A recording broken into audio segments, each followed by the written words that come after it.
Assalamualaikum warahmatullahi wabarakatuh. Kami dari kelompok 2 yang akan mempresentasikan mengenai unsur-unsur hadis.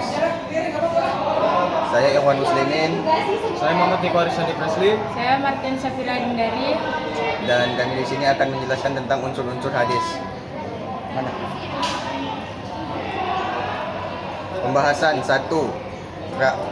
Dalam unsur-unsur hadis, yang pertama rawi ataupun perawi. Rawi atau perawi adalah orang yang meriwayatkan hadis, yakni menyampaikan sabda, perbuatan atau persetujuan Nabi Muhammad SAW dari satu generasi ke generasi berikutnya. Rawi berperan sebagai penghubung dalam rantai periwayatan sanad yang membawa hadis dari sumber aslinya, Nabi hingga sampai kepada kita. Pengertian perawi menurut Muhammad Murtaza bin Ais, perawi adalah orang yang meriwayatkan atau menyampaikan hadis dari satu orang ke orang lain secara lisan atau tulisan. Dalam ilmu hadis, istilah rawi sangat penting karena berkualitas dan kredibilitasnya menentukan keabsahan sebuah hadis. Fungsi dan peran rawi berfungsi sebagai penyampai informasi hadis yang harus menyampaikan apa yang didengar secara akurat dan jujur tanpa menambah atau mengurangi. Mereka adalah titik sentral dalam proses periwayatan, sehingga ulama hadis sangat meneliti latar belakang dan karakter rawi untuk memastikan hadis yang diriwayatkan dengan yang dapat dipercaya. Syarat-syarat rawi agar periwayatan hadis dapat diterima, rawi harus memenuhi beberapa syarat utama, antara lain adalah kejujuran dan ketakwaan. Rawi harus beragama Islam, berakal sehat, sudah baligh, tidak fasik, tidak melakukan dosa besar atau kebiasaan buruk, dan menjaga perilaku serta akhlak yang baik. Dabit atau kekuatan hafalan dan ketelitian. Rawi harus memiliki ingatan yang kuat, mampu menghafal hadis dengan cara dan teliti dalam menyampaikannya. Tidak terkena cacat. Rawi tidak boleh memiliki cacat yang dapat merusak kredibilitasnya secara dusta, bid'ah, atau dikenal buruk dalam periwayatan. Ilmu rijal, ilmu perawi. Ilmu yang mempelajari tentang rawi disebut ilmu rijal atau ilmu perawi.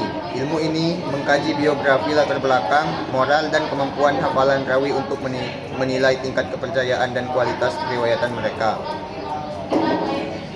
Dengan ilmu ini, ulama dapat menentukan apakah sanad hadis tersebut sahih, hasan, atau dhaif. Contoh perawi terkenal. Beberapa perawi hadis yang terkenal dan menjadi rujukan utama adalah Imam Bukhari, Imam Muslim, Imam Abu Daud, Imam At-Tirmizi, Imam An-Nasai, dan Imam Ibnu Majah. Mereka tidak hanya meriwayatkan, An-Nasai dan Imam Ibnu Majah mengumpulkan dan menyusun hadis dalam kitab-kitab yang menjadi rujukan utama umat Islam tentang dalam periwayatan rawi, karena manusia tidak luput dari lupa dan kekurangan. Rawi juga bisa melakukan kesalahan dalam meriwayatkan hadis.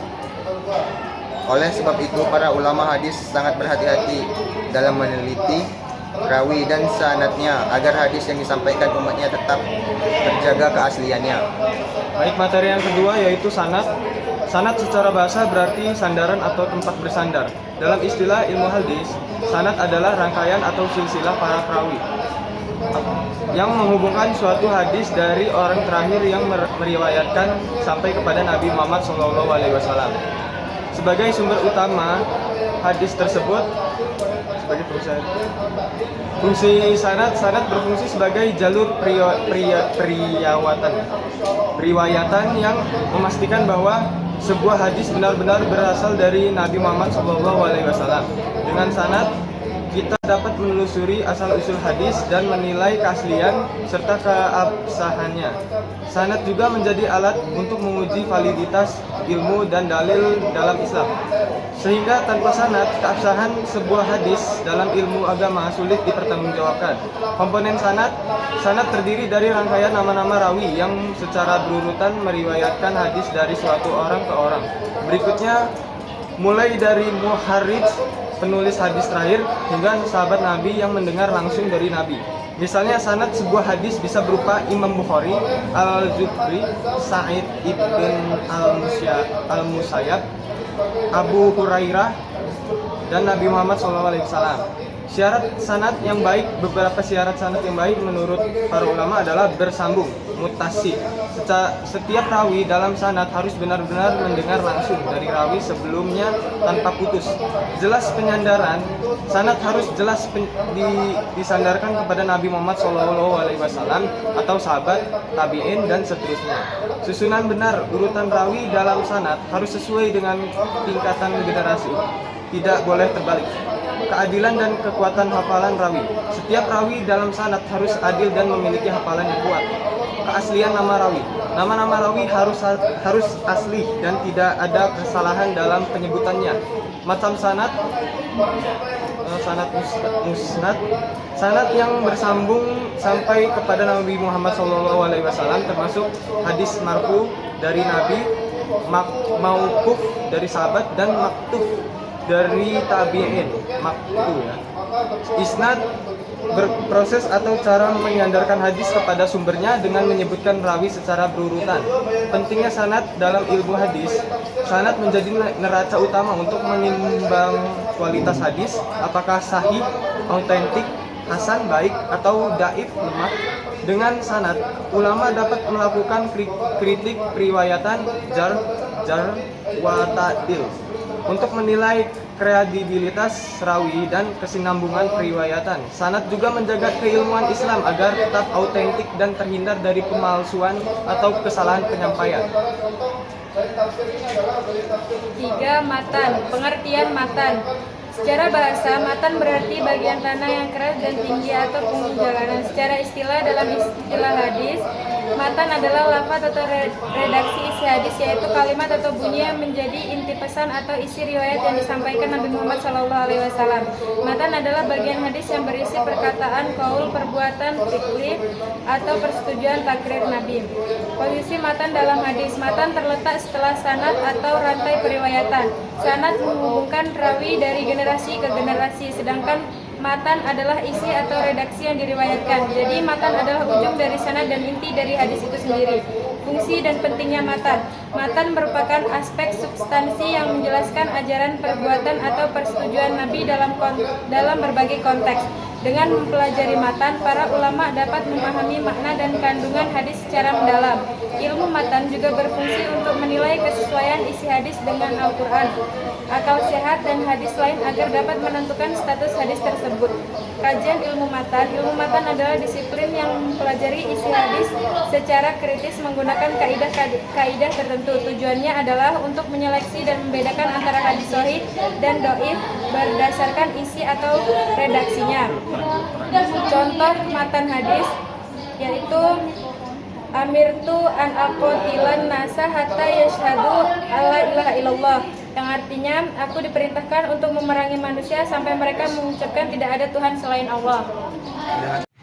Kesimpulannya adalah dalam ilmu hadis, rawi, sanad, dan matan merupakan 3 unsur utama yang saling melengkapi untuk memastikan keaslian dan kualitas sebuah hadis. Rawi adalah perawi atau individu yang meriwayatkan hadis secara lisan atau tulisan. Kredibilitas, kejujuran, dan ketelitian rawi sangat menentukan validitas hadis. Ilmu rijal mempelajari latar belakang dan karakter rawi untuk menilai kualitas periwayatan.